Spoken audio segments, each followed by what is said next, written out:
Welcome to your everyday life, where LK Innovation lives. Meet Ken, LK product expert. Hi, today I'm going to show you how effortless it is to clean and care for your ezH2O bottle filling station. The name says it all. We've made the surfaces easy to maintain.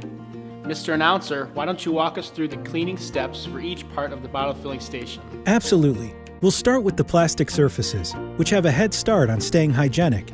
Each plastic component has a silver ion antimicrobial protection, which inhibits the growth of mold and mildew, making your job that much easier. For plastic surfaces, these are located on the upper panel and the push bars on the cooler. Wipe the surface clean to remove any debris or buildup. This will not hurt the antimicrobial properties of the material. Use an ordinary mild detergent and a soft cloth. Wipe the surface and towel dry. For electronic displays and sensors, wipe with a soft, dry cloth, preferably microfiber. If it's necessary, lightly mist with deionized water and wipe dry. For the stainless steel surfaces, use an ordinary mild detergent and a soft cloth. Wipe the surface and towel dry.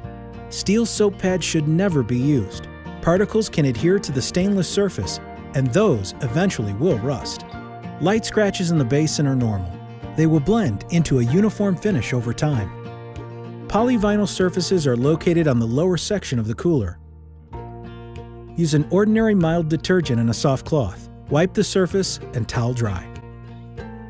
You can't get more trouble-free than that. The ezH2O is really a snap to maintain, even in the most high-traffic areas such as schools, airports, and fitness centers. Give us a call if you have any questions about your ezH2O bottle filling unit. We're here to help. Thanks, Ken. We hope you enjoy the innovations we bring to you and your family, because at LK, our job is to make your life a little easier and a little more amazing.